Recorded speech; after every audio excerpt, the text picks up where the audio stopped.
Vou trazer agora, gente, um pouco de bastidor sobre essa decisão da Petrobras. Câmera 1. A Petrobras está reajustando os combustíveis por conta e em meio a essa cobrança que está sendo feita pelos órgãos reguladores e pelo mercado sobre um risco de desabastecimento. As cobranças sobre um risco de desabastecimento no país levaram a estatal a promover esse mega reajuste nesta terça-feira. A alta, como eu estava contando para vocês, foi de 16% no preço da gasolina e 26% no diesel. A estatal tinha sido questionada pela Agência Nacional de Petróleo, a ANP, ontem.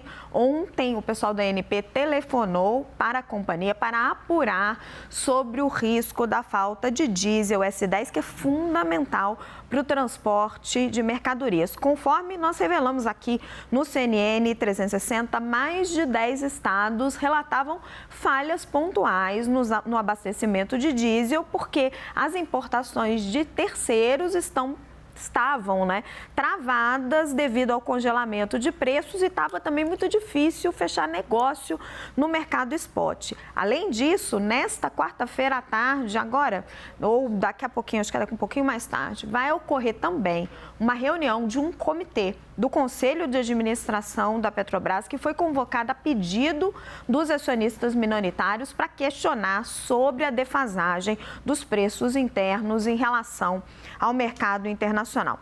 A Petrobras não mexia no preço do diesel há 90 dias e no da gasolina há 45 dias, a despeito do aumento do petróleo no mercado externo.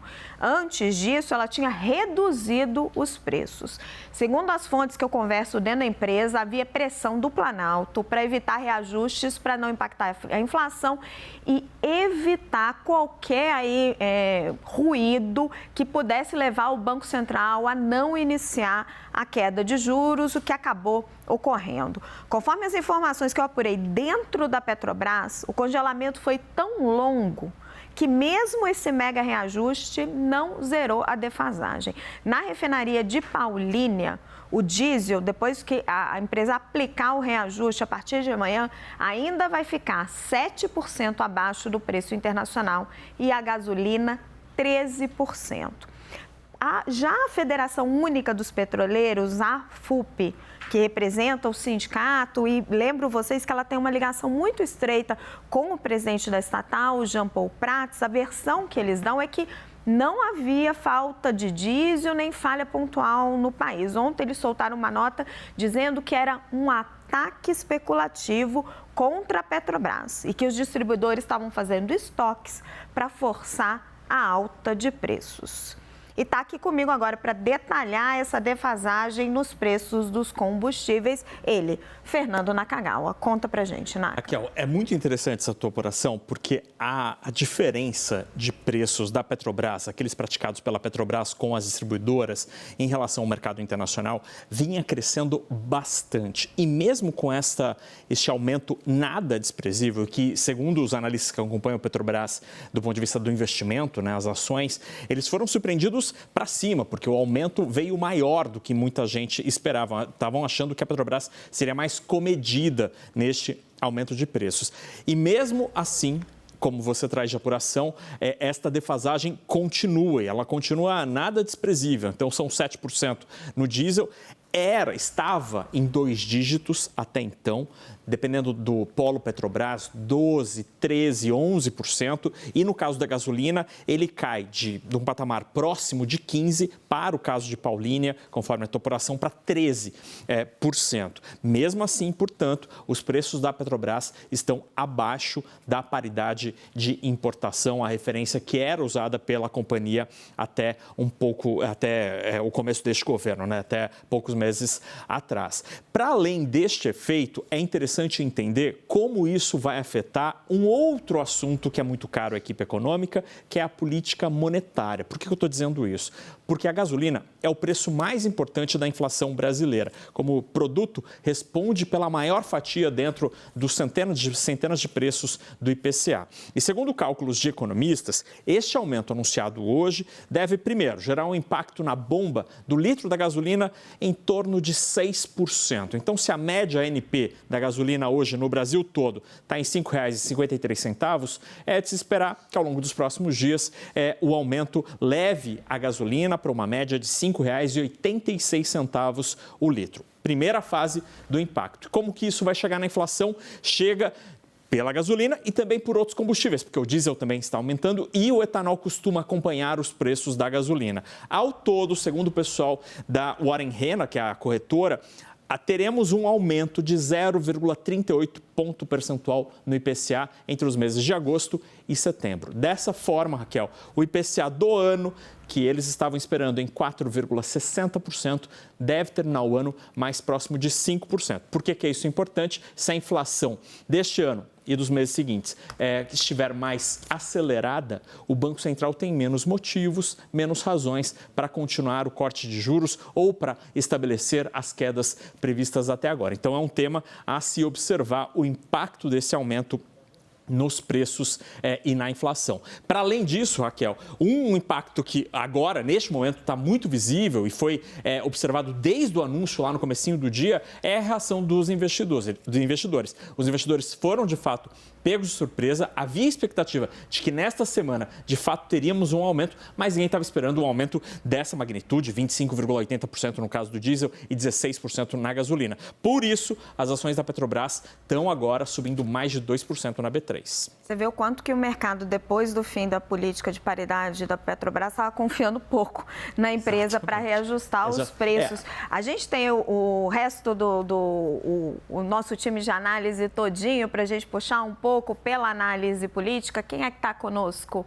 Vamos colocar aqui no telão, Igor? E a gente também tem uma artezinha. Tá todo mundo aqui. Todo mundo aqui, todo mundo. Uribe, vou começar com você.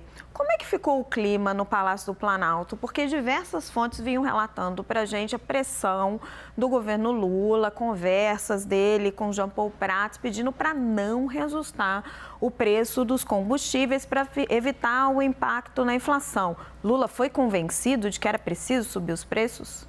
Sim, pelo desabastecimento, informação que você trouxe mais cedo, Raquel. O que me disseram é que Lula foi convencido de que poderia ser uma crise ainda maior o desabastecimento de gasolina e diesel no país e que nesse momento tente-se fazer esse sacrifício para depois contorná-lo no futuro. A grande questão é que o Palácio Planalto tem sido avaliado como uma maré de muita má sorte em 2 dias, porque foram 2 dias de notícias negativas econômicas. Inicialmente, a briga de Fernando Haddad com Arthur Lira, que fez com que o arcabouço fiscal, que poderia ser votado agora, nessa semana, passasse para a semana que vem. Inclusive, Cláudio Cajado teria uma reunião hoje com Fernando Haddad e Simone Tebet para conseguir saber como descontingenciar parte dos recursos do orçamento deste ano. Foi adiada. Deve acontecer amanhã ou depois, ainda não se sabe. Depois, a questão do apagão, outra crise que cai no colo de Lula. E agora, a questão dos combustíveis. Lula foi convencido, mas ele avalia que realmente veio essa maré de notícias negativas e que isso precisa ser contornado o mais rápido possível. Por isso que a Casa Civil hoje agora estuda algumas outras medidas econômicas que podem ser adotadas para tentar virar um pouquinho essa chave e ter notícias positivas até o final dessa semana. E, Thaís, você já tem uma ideia de como que o governo pode tentar virar essa chave? Raquel, boa tarde a todo mundo que está aqui com a gente no 360. Raquel, o que a gente viu logo cedo após esse anúncio e simultaneamente ao apagão no Brasil é que a oposição imediatamente ela toma conta dessa pauta. Eu estava até resgatando aqui o tweet do ex-ministro da Casa Civil, Ciro Nogueira. Logo cedo ele escreve: apagão no Brasil. Aconteceu hoje, mas começou mesmo em 1º de janeiro. O Brasil voltou ao apagão. A gasolina, lembra? Subiu hoje 0,41 para as distribuidoras. O apagão do Brasil, governo do apagão. Ou seja, a oposição já começa a pegar essa pauta e tenta se cacifar politicamente em cima dela. Porque a gente lembra que durante o governo Jair Bolsonaro, a discussão do preço do combustível ela esteve muito presente, especialmente no ano eleitoral, em que uma série de mudanças foi feita foram feitas na Petrobras para tentar mexer no preço dos combustíveis, para tentar fazer com que esse preço não interferisse no resultado eleitoral.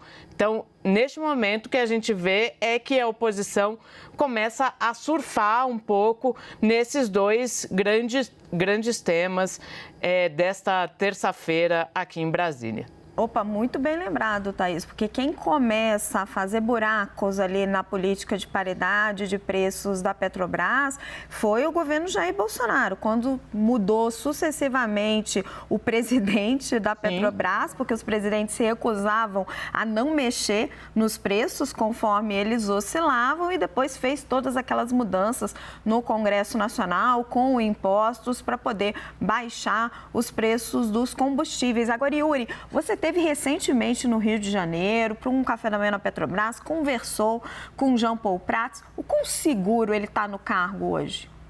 Raquel, boa tarde para você, para os meus colegas, quem está aqui no 360.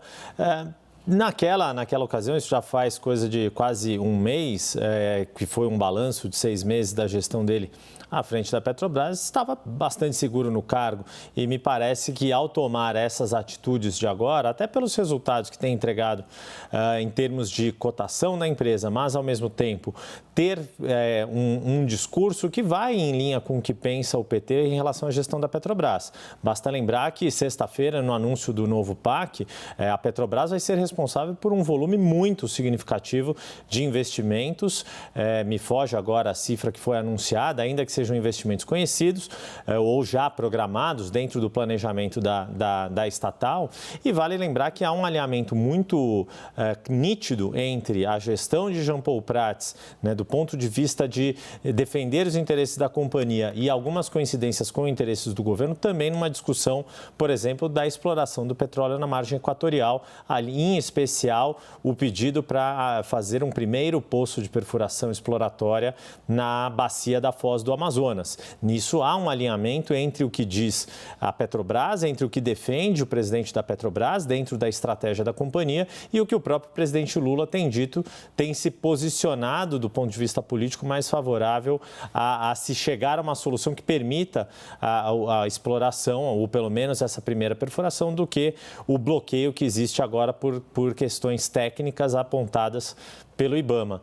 Me parece, diante do que vem sendo feito, que não seria politicamente inteligente para o PT, o governo do PT, fazer uma mexida drástica na Petrobras. E lembrando que nas gestões, principalmente de Lula, a gestão, o comando da Petrobras teve razoável estabilidade nos nomes.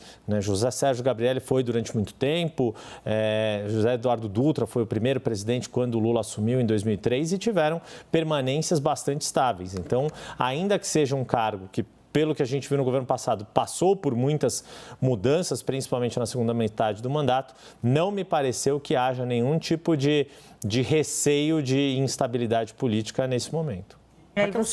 Por favor, uma observação sobre a gestão da Petrobras é interessante porque esse movimento ele é muito simbólico e importante porque vai mostrar quão distante a gestão de Jean Paul Prats está de presidentes da gestão Bolsonaro, do governo Bolsonaro, e da gestão de Dilma Rousseff.